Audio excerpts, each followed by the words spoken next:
আটা দিয়ে সহজভাবে মচমচে মুরালি তৈরি করে দেখাচ্ছি। আমার এই রেসিপিতে বাসায় মুরালি তৈরি করলে দোকান থেকে আর কিনে খেতে হবে না। একদম পারফেক্টভাবে মুরালি আপনারা ঘরেই তৈরি করতে গেলে কতগুলো টিপস আছে যেগুলো আপনারা ফলো করে যদি মচমচে মুরালি কিন্তু সহজেই তৈরি করে নিতে পারবেন একদম ঘরে বসে। 2 কাপ পরিমাণ নিয়ে নিচ্ছি আটা।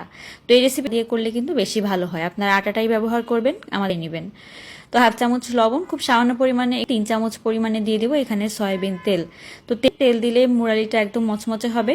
একটা ডিম দিয়ে দিচ্ছি, আর ডিমটা একদম নরম হবে কিন্তু উপরটা খুবই ক্রিস্পি হয়।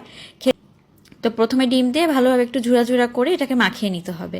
তারপর এখানে 1 কাপের থেকে কিছুটা কম, তো অল্প অল্প করে পানি দিব আর এভাবে মাখতে থাকবো। এভাবে মাখানো হয়ে গেলে একদম রুটির মতো করে নিতে হবে।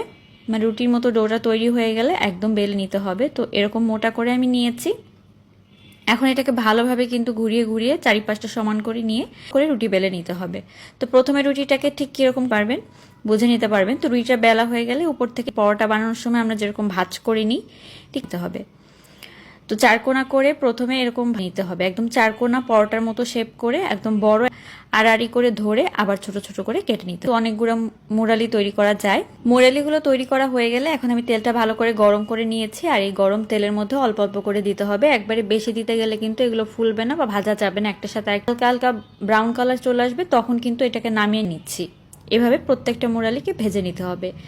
এখন আমি এখানে দিয়ে দিচ্ছি 1 কাপ পরিমাণ চিনি, 1 কাপ পরিমাণ নিতে হবে। একদম একটা শিরা তৈরি করে নিতে হবে। শিরাটা ঠিক এরকম হবে। আপনারা তৈরি হয়ে গেলে শিরাটাকে নামিয়ে নিয়ে চুলা থেকে নামানো, এরপর একটা এরকম পাত্রের মধ্যে সমান পাত্রের মধ্যে ঢেলে নেবেন।